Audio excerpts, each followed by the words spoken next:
Shack. Keep it alive through these lines I write. I keep it live cause I thrive. I might just blow your mind tonight. I'm so hyped, but it's no hype. From this height, it's direct hits on sight.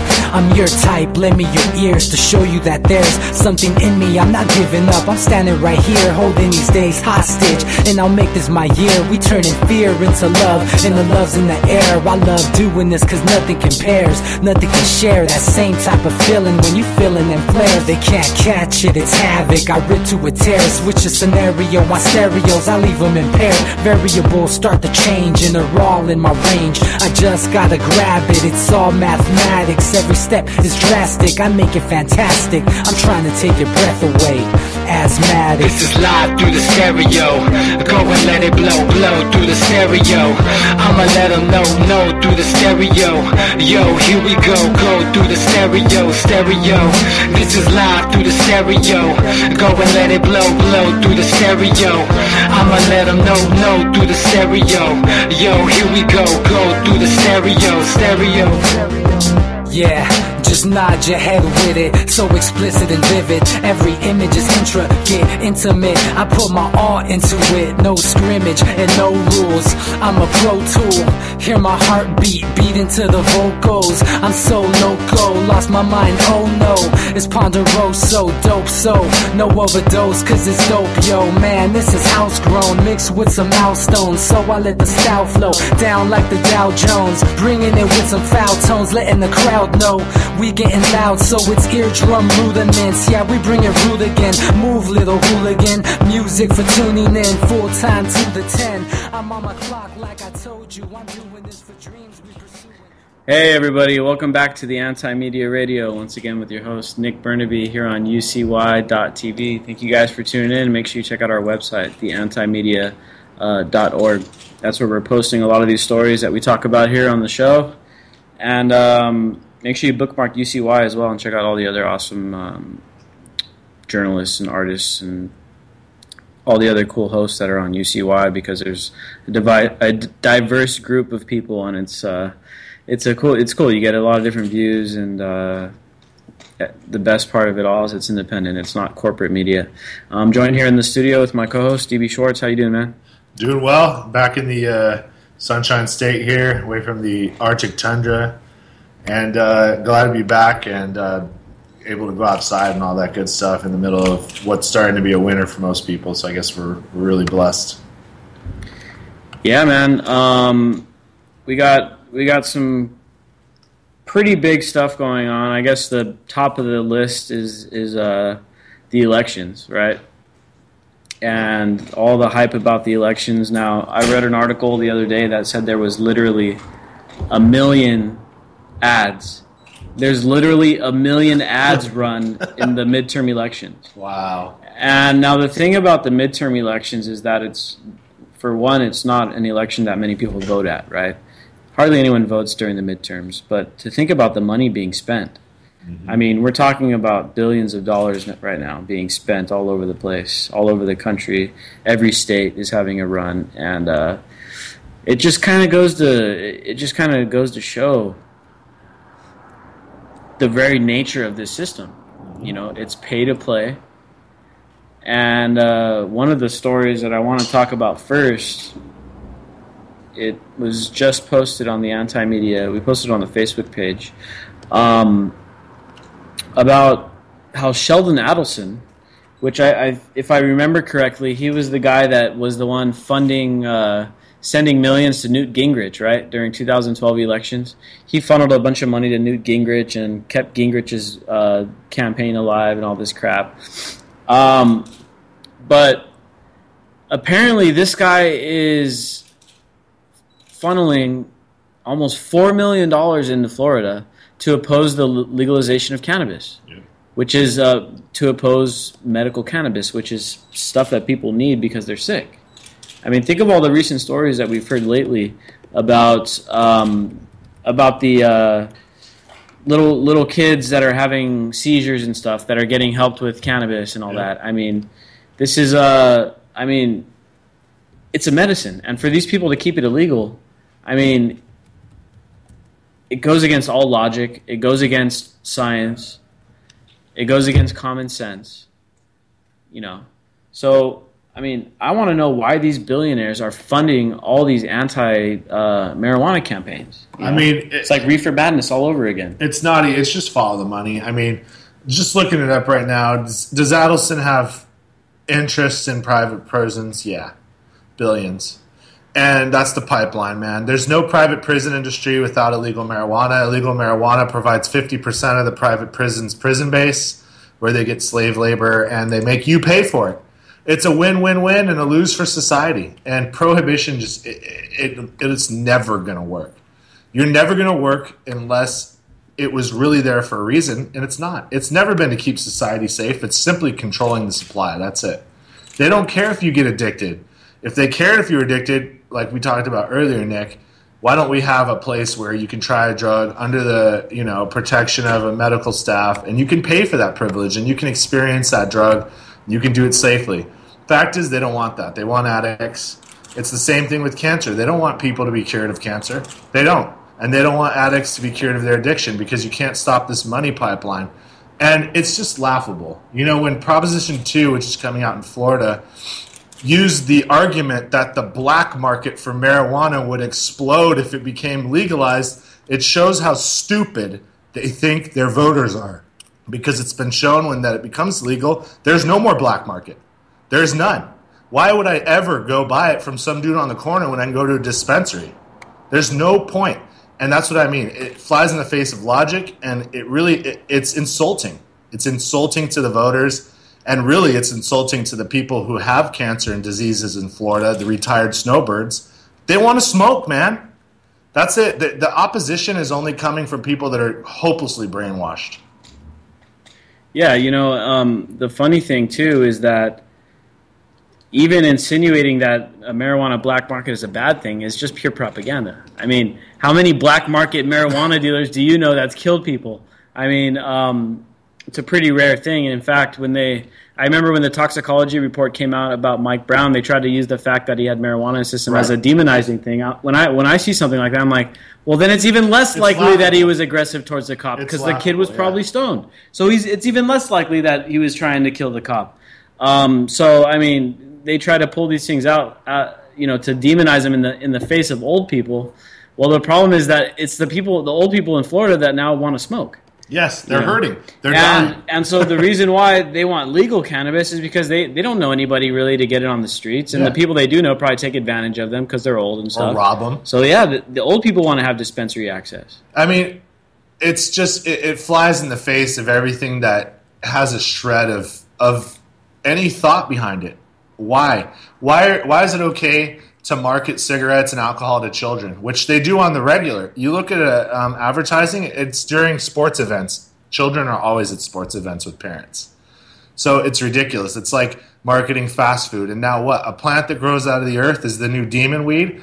We've shown that all the studies done in the 10s and the 20s were bullshit. So it's all junk science based on it. And it's because they knew they couldn't control it. You can grow it in your backyard and get relief and get high. You don't need to go out to a bar, get drunk, and get a DUI. You see how the money train stops if the plant's allowed to grow? That's all it is. Yeah, I think we talked about it on the last show as well, about that mother in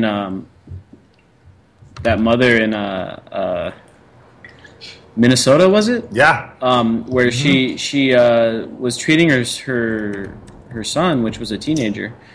He had like some kind of horrible accident, and he got pretty messed up. And the only thing that she was able to find that helped him, she tried all these pharmaceutical drugs, and the cannabis treatment was the only thing that really helped him. Mm-hmm. And then his teachers basically asked, "Oh, your son's doing a lot better in school. What is it that you're doing to make him feel better?" And she made the mistake of admitting that she was giving him marijuana, some kind of cannabis in edible form. And the teachers ratted her out.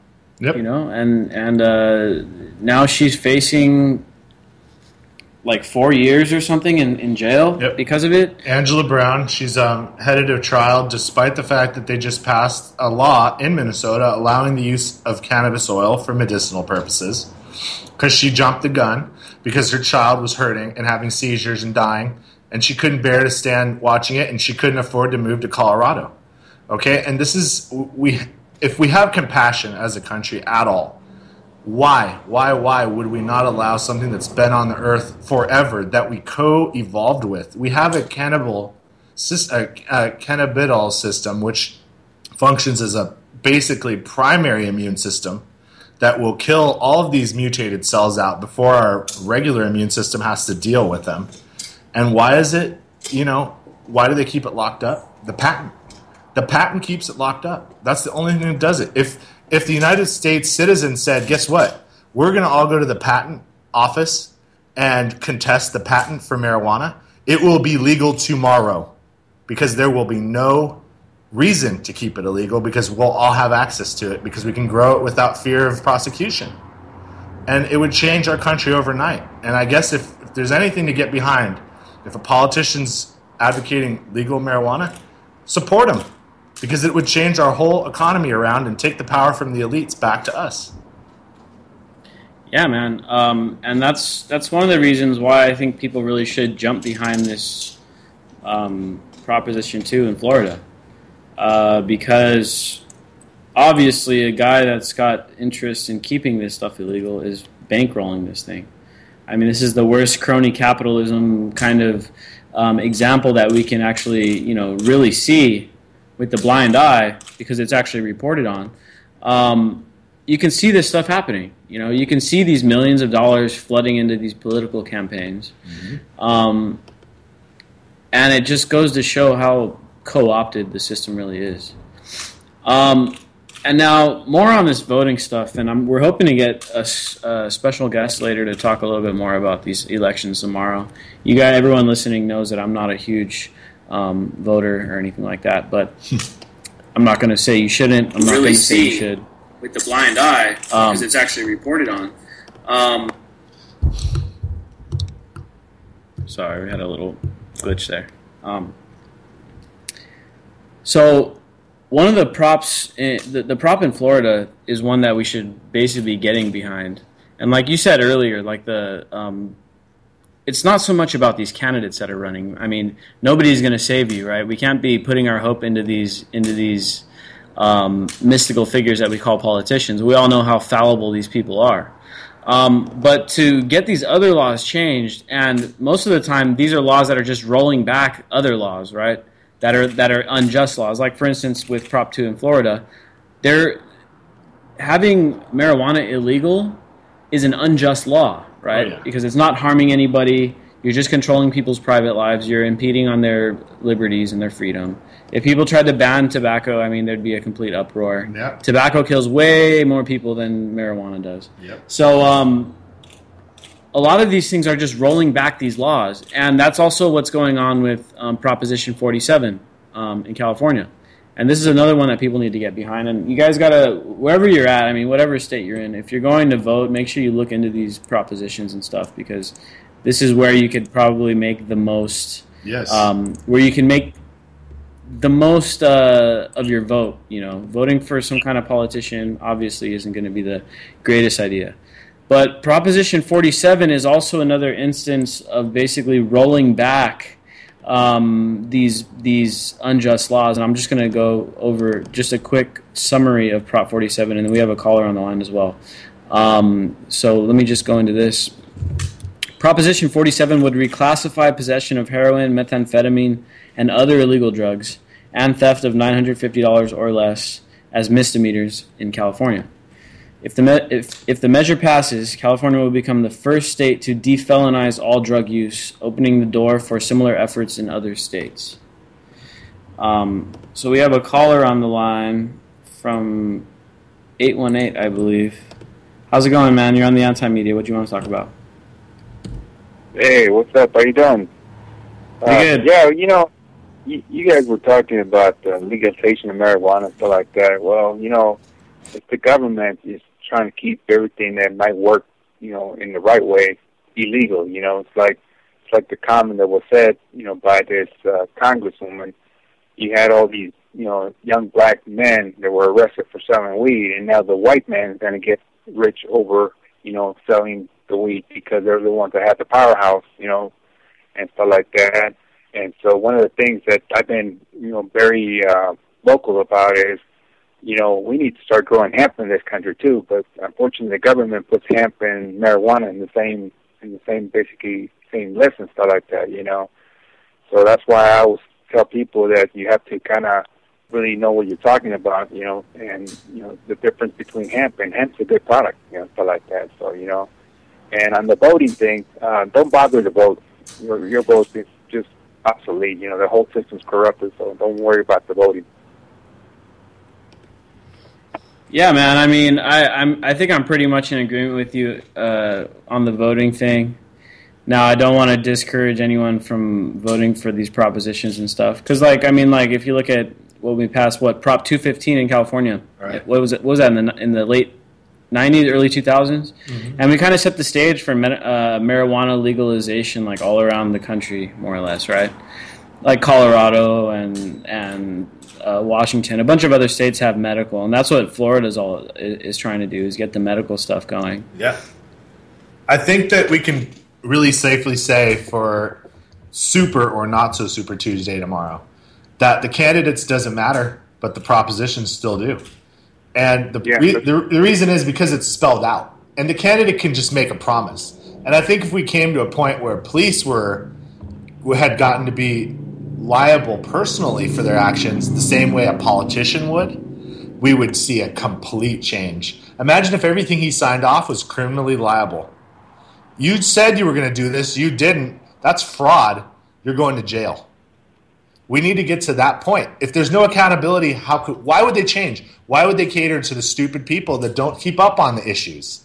That's why voting could be important, but it's not right now, and you're right. Yeah, and like you were saying, I know we talked about this before about more instant type of recall elections and stuff. So if you have a candidate, a politician that goes back on something he said, well then boom, you just recall him right away. And send him to jail. Why shouldn't he go to jail if he's affecting millions of people with lies? For a big interest? Forget that. Good point. Yeah, that kid, there was another instance here where we can kind of see the double standard. That kid, one of the roommates or friends of the Tsarnaev brother, that was one of the kids implicated in the Boston bombing, right? One of his friends,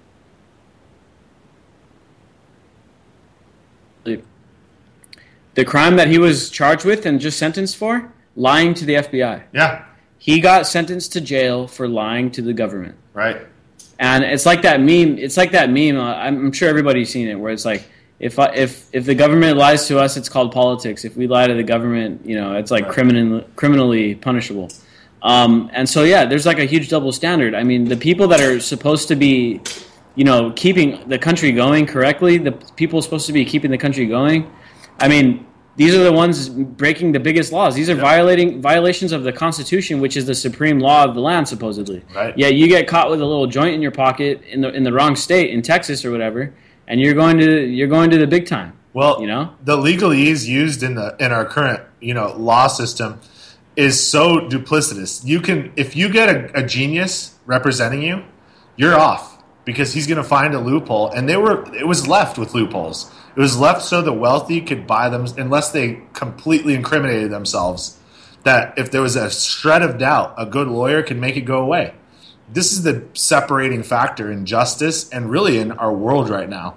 It has nothing to do with men with guns, because for all we know, there's men with guns that can shoot those men with guns. But when you get to a court of law, when there is no weapon but your mind, the sharpest minds are the sharpest sticks, dude. And unfortunately, the people don't understand law anymore, and they're completely at the whim of the system.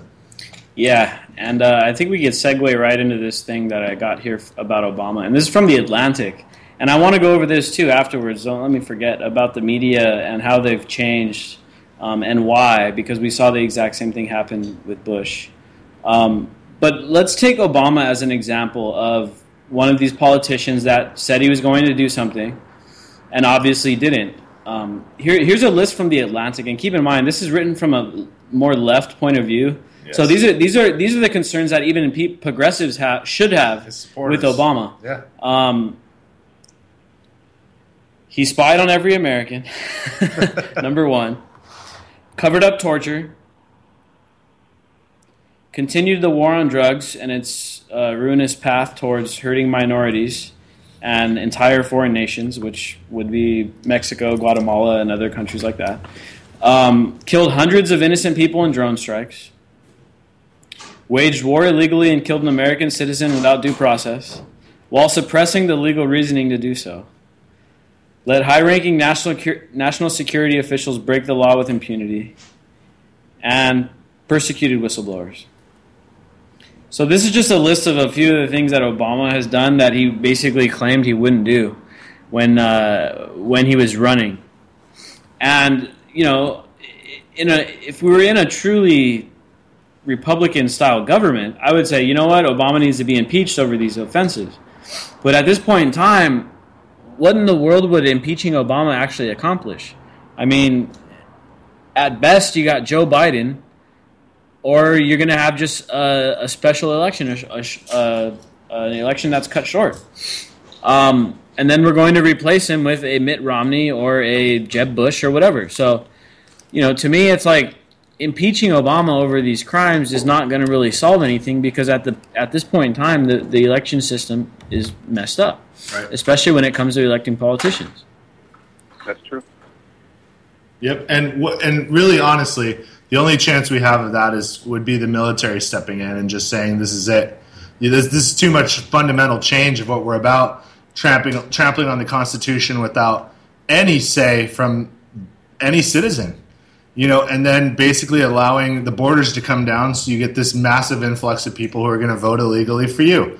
The guy's doing everything textbook, how to destroy a country, and he's just a puppet. This is from the top. So if the people aren't understanding that the corporate elite are now at war with you because you're pretty much a liability to their continued profitability, then I don't know what to tell you, because that's what's going on. So, you know,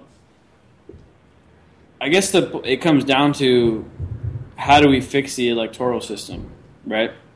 And one of the biggest problems to me, about elections is that it's an illusion of democracy, right? And that's always the biggest, that to me is probably the largest threat to world freedom,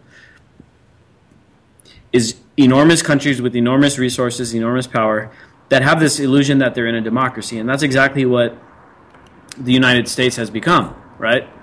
The United States has become this gigantic illusion of a republic, right? And we're basically, by thinking that our voting is counting, we're actually feeding into the system, right?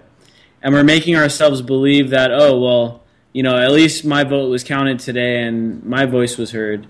But in reality, in the United States at the current time, that just isn't the case. You know, our voices just aren't being heard. We are an oligarchy. Only the extremely influential have their voices heard by these politicians. Now, that's what I'm saying, though, is that the politicians is kind of a wash. It's kind of a lost cause, right? Because we all know how awful that system is. But the other things, the decriminalization of things, Prop 47 California, Prop 2 in Florida, I'm sure other states have their own things going on. These are the things that actually matter. And then at the very local level, you know, if you could influence things at the very local level, then yeah. But we all know Congress, the Senate, the House, the presidency, at this point in time, it's a lost cause, you know, and unfortunately, Obama proved that to be true. And I think almost everybody knows it, because in the media right now, they're basically saying, well, both parties suck, and it's basically one of these elections where you have to hold your nose and vote. I mean, this is the thing that's so hypocritical to me, because the media is saying this information. We're talking about corporate media, and everyone's like, yeah, the Democrats are really not popular, and the Republicans are basically just as bad, but people are just holding their noses and voting just to go against the Democrats. You know, and this is the kind of crap they're saying. But the one thing that they're forgetting out of this whole thing, and I think it's intentional, they are not mentioning any of the independents. They're not mentioning any of the third-party candidates. All they're saying is, oh, well, the Democrats are really unpopular, so a lot of people are just going to reluctantly vote for the Republicans. Like, dude, but there's another option. There's other ways of voting. And so that's the thing, is that as long as we allow this media cycle to dictate the voting cycle, we're going to remain under this oligarchy. We're going to remain under an illusion of democracy. If we can break those chains, though, if we can break away from this corporate media process, and if we could break away from allowing them to establish the electoral rhythm, then we could actually get back into some real world politics. But at this point in time, I mean, it's just completely a lost cause. You know, what's to stop a voting machine from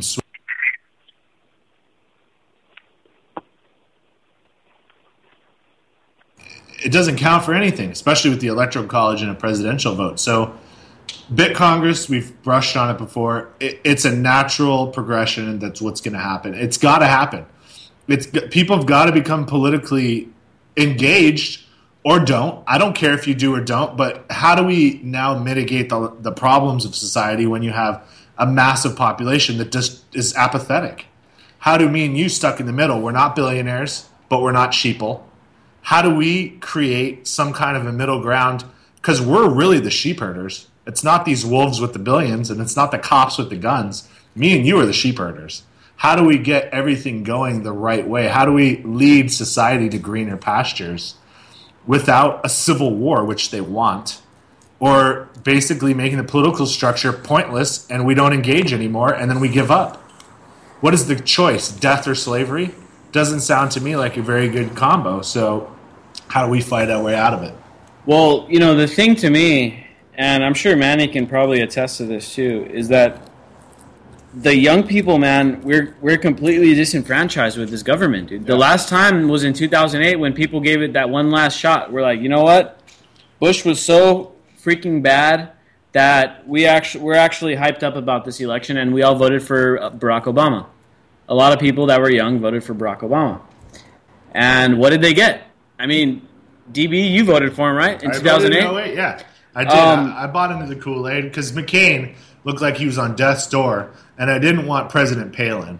But now thinking about it, an inept, totally convicted, religious kind of a president would probably be better than a cold, calculating, vindictive, what he says imperialist.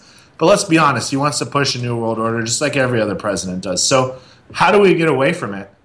The only way to get away from it is strong nationality. They want no nations. They want us to kill each other. They want to pick up the scraps and rebuild things, and they want the political process to lead to our disenfranchisement. Because if we feel that we've talked and our voice wasn't heard, we'll stop talking. And that's what they've managed to do. Thankfully, not for everyone, though.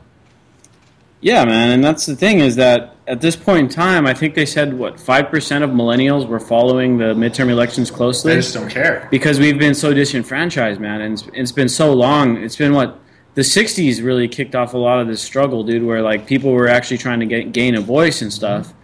And that was great at the time. But now, if you look back, I mean, we haven't really accomplished much since the 60s, and we haven't progressed that well. Right. I mean, a lot of the underlying problems that existed then are still there. It got worse in 73. As soon as we went off our gold standard, our economy was bound to collapse. They prepared for this day. And see, Martin Luther King tried to prevent it. He tried to get us to end that war. Right. And because we never ended the war, it bankrupted the country. And then after Nixon, that was it, dude. That set us on the path to pure fiat. And pure fiat only survives on average 37 years. So if you're not politically engaged, if you weren't out there in the 60s burning your bra for some weird cause, if you're out there actually fighting the most important fight, which was against the Vietnam War, and you saw that you lost, you have to wonder now with the advent of the internet, where everybody knows all the dirty laundry. Everybody knows who wants to know every bad thing that our government's doing in our name.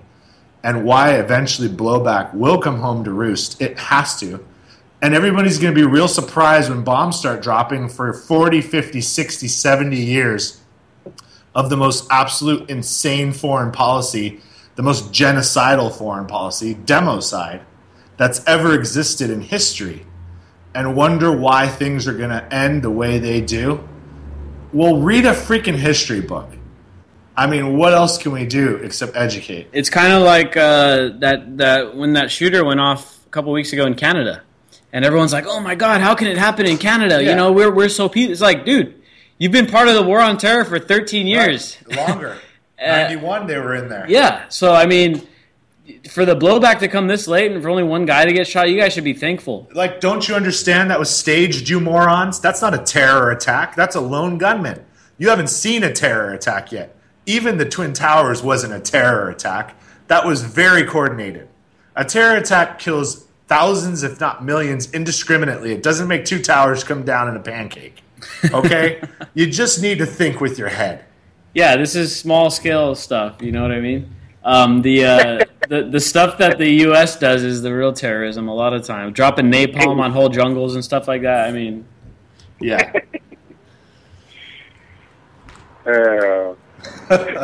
So what more else is there to say except if you're not going to vote, I don't blame you. If you are going to vote, if there's an incumbent, check the other box. Even if you're a Democrat or Republican, check the other one. And especially if there's a third party, definitely not nail that check. well, you know the average of incumbent re-election, right? And this is crazy because if you look at the polling, and this to me is a big discrepancy, and I've been trying to figure this out. There's only two explanations, but on average, about 90% of incumbents get reelected. Yeah. And you know what? According to poll numbers, how many people think the incumbent should be reelected? Like under 20%. Yeah, under 20%. So who's voting? So basically, the poll numbers say that they think that Congress is doing a bad job and they need to be voted out. But at the same time, 90% of the fools that are there get reelected. Well, because it's like the movie The Distinguished Gentleman, where the guy had the exact same name as the guy that died and he got voted in, even though he was young and black instead of old and white. People don't understand. They're not engaged anymore. They don't know who's making their decisions, and they've kind of stopped caring because of all the bread and circus and drugs and football, and they have a decent enough job and lots of GMO food, and they're all fat and in this stupor from the fluoride. And here's what we have, man. The people that aren't in the zombie land that everyone else is in are like, how can I get out of here? Because how do we fix it? How do you fix zombie land? Yeah, and that's kind of, the horrible thing. So the big thing, like, people aren't even that, like, people in the millennial generation aren't that concerned with elections.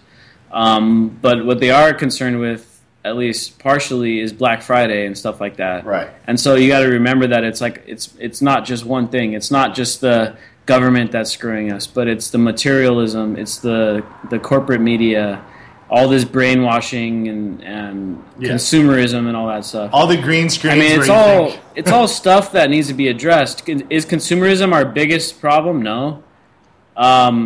If we wanted to get on a better path, yes. Because consumerism, corporatism, corporations getting in bed with the government, it all kind of walks hand in hand. The media has to be controlled by the corporations in order to convince people to buy the products. I mean, it's all a conflict of interest, when these organizations get as big as they get. And if you think about it, the American media is owned by, 5-6 corporations with questionable ties.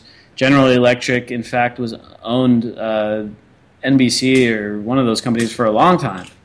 They recently got out of it, supposedly, but I mean, it's probably owned by their proxy corporations and all this stuff.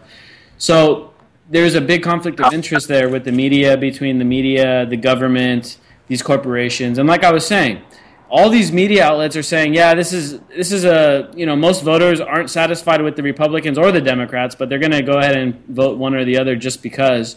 It's like, obviously, there's an alternative, but they're not talking about it. And it's because they are so in bed with the corporate structure of things, and the gravy train is running so well for them. Yeah, the average person, all the millennials, we're all kind of left out. We're all stuck with crappy jobs, underemployment. A bunch of people have degrees that they're not really able to put to use and stuff like that.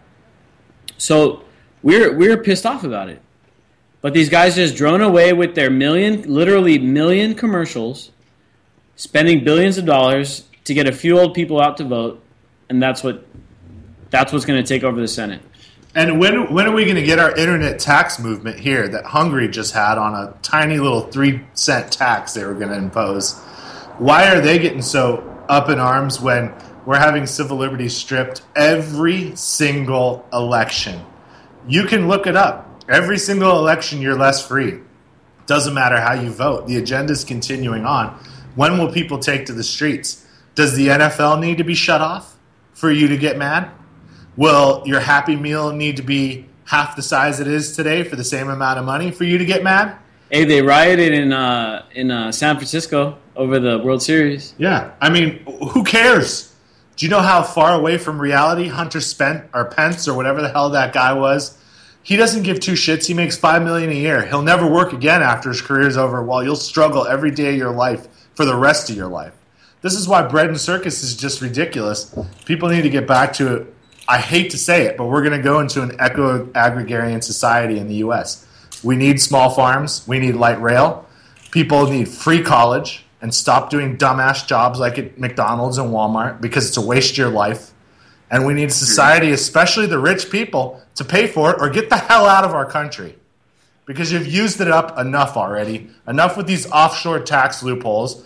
Either that or go to prison, man. Because you've just raped and robbed and abused everyone for far too long. I definitely agree with you that we need some kind of education system that's more universal. But at the same time, we also have to remove that education system from the government. Yes, needs to be privatized. Government, along with education, is an inherent conflict of interest. Same with healthcare. Obamacare is resulting in deaths right now.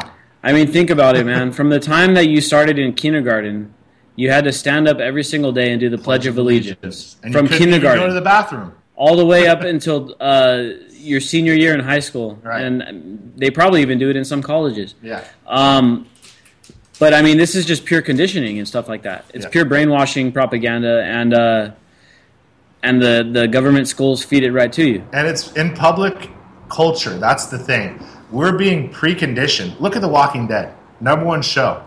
People getting hacked into bits, shot in the head, cannibalism, you name it. And people are, it's not a big deal anymore. And when it comes true in real life, you're conditioned. And now you're a zombie.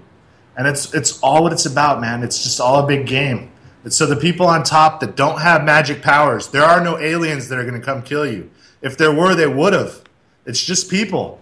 It's just old white men, and they're weak as fuck, and they need young men with guns to protect them. Think about that. Think about the fact they want to take your guns. They're that scared. Every war, if you ask me, dude, every war has been a war of the few rich old people using the young people as their pawns. That's it. You know, and that's what we got to understand, dude. These fools are completely powerless without their secret service. That's it. They're completely powerless without their mercenary without their bioengineered super soldiers who have no souls, which is where it's at, probably. They're completely powerless without their military. These are all people between the ages of 20 and 35. These are all people that are the ones that are holding the oligarchy in place. Yep. When these people realize that it's a war from these a handful of old rich guys against basically everybody else, then the whole power structure that's in place right now crumbles into bits, and it rebuilds in a more justice-based way, a way that benefits more people. Right. You know, because the way that things are right now, it's just it's a handful of people taking advantage of basically everybody else.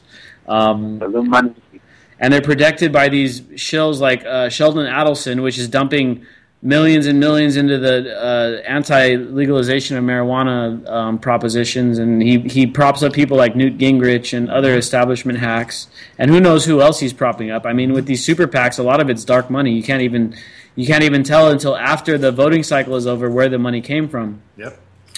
This is all tied in with Citizens United and all that stuff. He's just a top crony. I mean, if you know his name and he's in the press, he's a puppet. The people that really run things, that pull strings, you don't know who they are. You can find out who they are. They're not hiding, but they're not going to come out. There's no need for them to come out because the power structure is based on secrecy, murder, and really, honestly, people buying into the fact that a dollar bill has value, and it doesn't. It doesn't. Yep. And you're going to see it soon because the rest of the world is moving on. BRICS is coming right along. There's going to be a U.S. dollar for the inside and the outside of the country. There's a reason DHS was created. There's a reason they're making a giant prison country. Because when our dollar gets cut in half or in 2/3, what are all these people going to do? What are they going to do if they have guns? Here's a thought that I just had that I didn't realize before, man, and this is a pretty scary thought too. And we always talked about, because all this talk about how immigration is hurting the economy and all this stuff, it's all based on false premise. Yeah. It's all overblown. It's all fear-mongering by the right wing, right? Now, here's what's scary. If the Republicans do wind up with the supermajority, which is pretty likely, which means that they control the Senate and the House, and then a Republican president is elected in 2016, which is very likely. Why? Because look back at 2012. You remember what happened in 2012? Sorry, no, not 2012. 2008. Okay? You remember 2008? George Bush was the most horrible president in the world. Remember that. They elected a Democratic House, Democratic Senate, and then they elected Barack Obama, which was the great anti-George Bush. That's when they had their supermajority. That's when they rammed through Obamacare. The same exact thing is lining up right now. The Republicans take the Senate. They already got the House. They elect their president. What do? Well, what's the biggest issue right now? They're going to build the super fence, dude, down at the border. They're going to build the Iron Curtain of the Americas on the border. Given the fact that it's a completely overblown problem, the economy is actually helped by immigration. You got to keep in mind that this fence is built on DHS standards, bro. It's actually going to be used to hold people in. It's not going to be used to keep people out. Yeah. This is a horrible idea. And that's what the Republicans potentially in 2016, they can push through basically the militarization of the border on a massive scale, because they'll have the House, Senate, and the presidency. I guarantee you that's what's going to happen. Right. Well, it just begs the question, where do we go, man? I mean, some people are resigned to the fact that the technology is already there, that it's too late. And it's been too late for 4 or 5 years. And I'd like to think that that's not true, because even the elites have children and their minds can change over time. And even though they've been running things, even they've got to realize we're stuck and we're not getting anywhere as a people. And we've got to get off planet because, just in case. And yeah, protests and going out on the streets and getting violent plays into their game. But if they don't listen to you either and they control the resources, it kind of puts you in between a rock and a hard place. So where do we go? And self-sufficiency is not going to be a reality for 90% of people. They can't afford it, nor do they have the foresight to do it. And what happens then? Is this why they've been saying forever, it's going to be a great die-off, just make sure you don't be part of it? Well, the Republicans use that word fear a lot. They always tell you, well, all these people, bad people are going to come because of illegal immigration and all this BS. Well, it's no different than religion. When they scare you, if you do this, you're going to go to hell and all this stuff, So it's just, and that's what's wrong with the whole system, when you got, like for instance, in government, you got a senator right now that's running for his 7th term, I mean, come on, dude, are you serious, 7th term? What happened to term limits, And it's just it's amazing. And then you have this nonprofit, supposedly the Catholic Church and the Mormon Church, the biggest businesses in the world, and they're a nonprofit, and they're protected under a nonprofit, status and stuff like that. So, we have to start, forgetting about that word fear, because it's the tactic that the government likes to use against us, Yeah, exactly, man. I mean, they want to scare us into they want to scare us straight, more or less, and they want us not trusting our neighbors. We saw that story about that high school student that wrecked his car in front of these people's houses, and he was knocking on their door because he needed help because he was injured, and the people automatically assumed he was breaking in. They called the cops on him. The cops show up, kill the guy. I mean, this is the culture they want to build us into. They want to build us into this place where we don't trust each other. We're scared of everybody. We're blaming our problems on everybody else, and that's exactly what this is to me. And considering that it's been kind of a big election issue, this whole Republican war against immigration, all it is the next scapegoat, man. All it is the next thing they can start blaming all the problems on, because blaming it on terrorism has gotten old. They can't blame it on terrorism forever, so they got to have the next scapegoat. Well, the next scapegoat, if they can't blame it completely on ISIS, well, they're going to blame it on immigration. Well, yeah, they want to say immigration's our problem, but they don't want to talk about the Federal Reserve, They don't want to talk about the monetary system. They don't want to talk about the massive foreign policy, which is in the billions and billions, if not trillions. These guys want to blame everything on these like problems that are superficial, because immigration is not a true problem for a country. It's actually good for it, because they don't want to address the real issues, because the gravy train is so good. These guys are getting so much money, and all this cash is flowing around because they're able to siphon most of the wealth off of the working class and the middle class, and concentrate it into the hands of the very, very powerful that actually have these are the guys that actually have their votes reflected in the government, and the Congress actually does vote in their favor, and so they're able to rig the game in that way. Right. I mean, it's the game. The hammer is going to drop, man, because we can talk about what this election means tomorrow, and if we've seen the writing on the wall, which is the quantitative easing is basically coming to an end. Okay, the rest of the world, the power elite from the actual places that own things, Belgium, the central banking of Europe, the Bank of International Settlements, they're just tired of floating America. America doesn't serve a purpose. Our military might can't be questioned. We cannot be beat. Why should we pay for the welfare of this whole country? Let's end quantitative easing. Let's just start selling assets wholesale. This is going to avoid World War III. Is that a good thing? Sure. What if China owns lock, stock, and barrel everything? What if they come in and try to grab it? They have a huge army. I mean, these are things that are going to become more important than the election as we go on. And they're important topics that, we can get into and discuss. But as far as the election goes, beaten to death, man. We do what we can. Guys like Alex Fidel, I love to see the young guys. Why don't we have a bunch of 20-year-old guys running for mayor? We should have young people everywhere. Get in there. Go to a town hall meeting and tell them what you think about chemtrails and GMOs, and then all these 50-year-olds get blue in the face. They have no idea what you're talking about. It spreads awareness for all these crazy, crazy things that are kind of turning out to be mostly true. I mean, it's not far-fetched to think that people since World War II that have controlled most of the world are experimenting on us and have continued to do so the whole time. It's happening.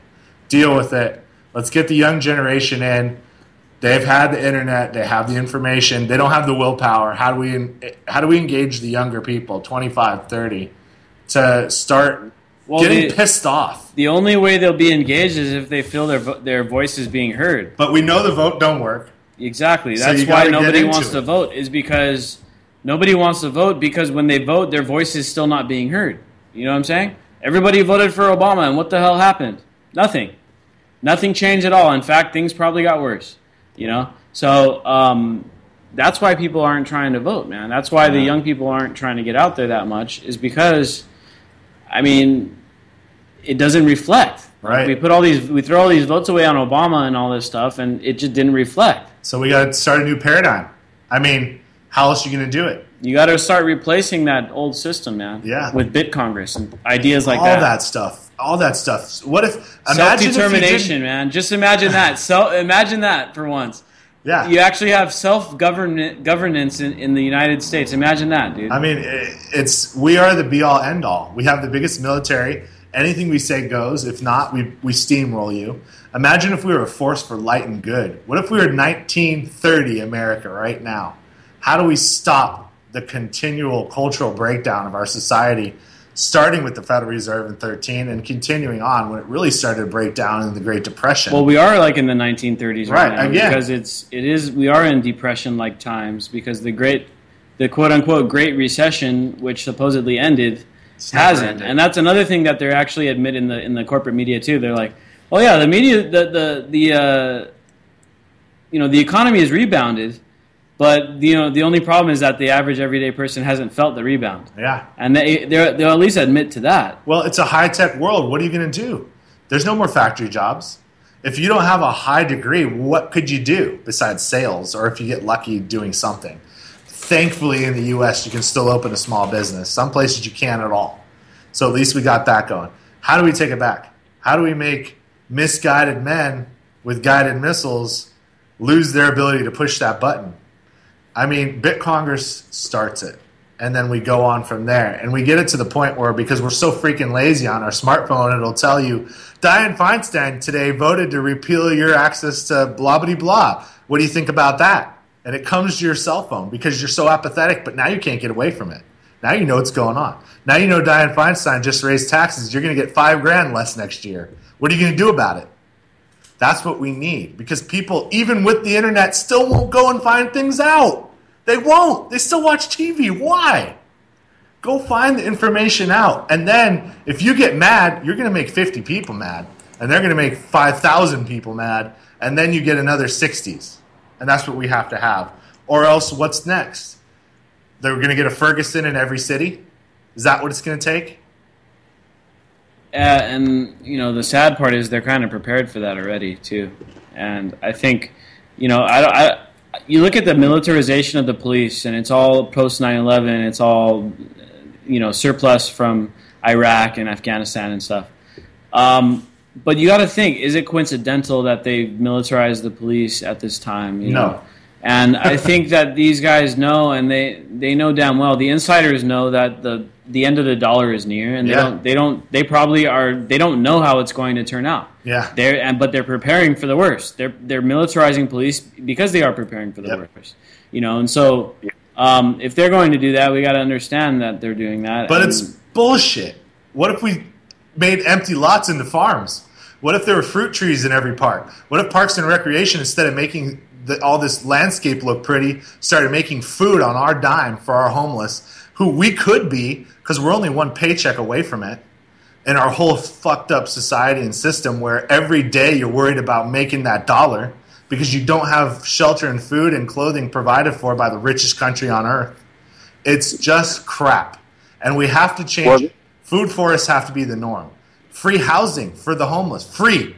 I don't care. Stuff 20 people into a home, but they got a roof. These are things we could do tomorrow. David, the problem with the government, too, is like, you made a good point in a lot of things. That, when I hear people getting tickets because they went out there to feed the homeless in some, park or something, I mean, that's really sickening in our country that we can't feed the homeless without getting a ticket and stuff like that. It's just really upsetting and stuff like that.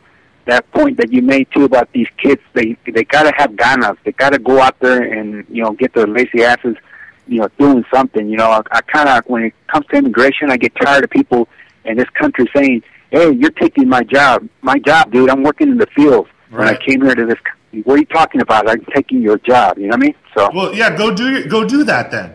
That's the thing, is if we all farmed, we'd do it an hour a day instead of having dudes making pennies or whatever, $1 an hour, sweating their balls off.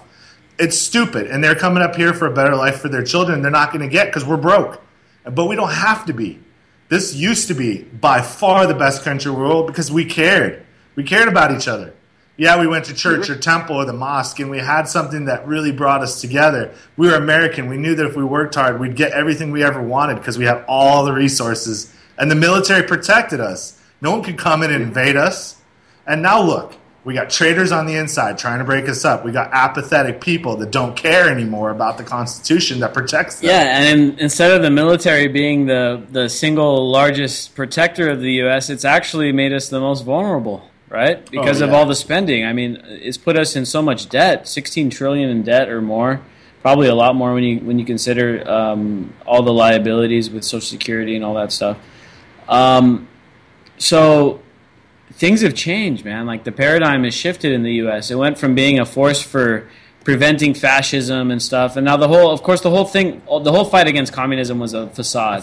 That was just a military-industrial complex, total profit-building campaign, and that's what the war on terror has become. The war on terror is basically the new Cold War, and they're just doing massive buildups. Every now and then they'll flex and they'll bomb a country or two, or infrastructure, and otherwise they just keep building up and stuff. It's an asinine notion to think, as we're structured, which is Cold War, with thousands of planes and tanks, that they could combat asymmetrical warfare, which is coming now. We're so advanced that conventional warfare will never happen. If we fight Russia, we instituted it, we engaged it because we'll flatten them, and they know it. But here's the thing, a lot of people will die in that, and that's what they want. That's what the elites want. So prevent World War III as long as we possibly can. Hope somebody grows a sack and starts arresting these fools. Otherwise, we really are doomed, because what are me and you going to do, Nick? Go flood the White House together with 2 people? I mean, if it gets to a point where 2 million people are pissed off, and if something happened to them, the other 300 million people couldn't help but notice, and they got pissed off, then we have a chance. But if that never comes, if it's just me and you, where do we go? Yeah, and that kind of ties in also with these students that disappeared in Mexico, because that's kind of what's happening. It's ignited a big movement. Now that these kids are not being found, a lot of people are asking questions, man. And like you said, if we had enough people together to do something like that, it wouldn't be able to be stopped, you know. But yeah, it's just something that we gotta factor in with all this other stuff, is building in new systems where eventually enough people can get on these new ideas where we can just say, you know what, forget you guys. Congress and all that, you guys don't represent us. You represent old people. You represent corporations. It's just countries versus people. You know what we need to do is we need to tell them, you go do that, bro. Yeah. Like, you go do you, and we're going to do us. You know, we're going to do our own thing. But how do we divorce world government? That's the question, without them basically slaughtering all opposition. The concerned public needs to get divorced from big government. You know what I'm saying? And that is basically the struggle here, because that's what holds down all these things. It holds down environmentalism, it holds down entrepreneurs, it holds down innovation, it holds down justice. All these big institutions, that's all they do, is that they actually prevent the things from happening that they're supposed to be enabling. Like the Department of Justice, right? The Department of Justice is supposed to be making sure justice is being served, when many times these are the same people removing justice from people. They're the ones allowing FBI to investigate people without having warrants and all this stuff. I mean, these are institutions that are supposed to be out for us. They're supposed to be representing and protecting us. Instead, it's turned from it's the government and we protect ourselves, and you're the lonely sheep walking in the alley, and we're just making sure the wolves don't bite you. But we're more than likely to share you for all of your wool and all that stuff, and milk you for all you got. That's what these guys are doing. You know what I'm saying? And we continue to play the game that it's not the state versus the people everywhere in the world, and that's really what it boils down to. That's all it is. How do we defeat people from making decisions for me and you? How do we stop other people from allowing that small minority to make decisions for everyone? And it leads us down to where we're at today, and we'll continue to be. The only thing left, make sure everybody can feed, clothe, shelter themselves. Don't need these people. We can all make decisions, and that's all that's left, man. Because the other way is total dominance, total control, and we know it's coming, man. We know it's coming. So, draw your battle line soon. That's all we can say for this one. Well, for starters, let's get the Anti-Media Show with Nick and Debbie 5 days a week, Monday through Friday. Yeah, man, I think that's a good idea. What do you think? Then it becomes a job, so but we can see what we can do. Yeah, man. If not, we can have some other shows too. I know a few people want us to do a show in Spanish, man. That'd be pretty cool too. Yeah, I mean, as many people as just keep talking, keep letting people know everything they're doing. It's just to put you in a smaller and smaller cage. That's all they're doing. They're not trying to help you. They're not trying to feed you. They're not trying to do anything good for you. They're just trying to take everything you got until there's nothing left, and just fight them. And if it gets bad, it gets bad. We'll deal with it then. Until then, just keep spreading the word. Let people know the corporate media is all lies. It's all green screens. Stop watching it. And that's more or less what the government is. It's a big parasite, right? And it just lives off the back of the body that it is a parasite on. And sooner or later, with any parasite, like the host eventually gets sick, right? So, I think at this point in time, that's what we were dealing with, is a sick public with that's been turned into a host for a parasite. And that's what the American public has become. That's what the world public has become to the American government. A lot of countries are being eaten alive by us, and I don't know if voting's going to fix it, but it's worth a try, I guess. Catch you guys on Wednesday. I'ma let them know through the stereo. Yo, here we go through the stereo.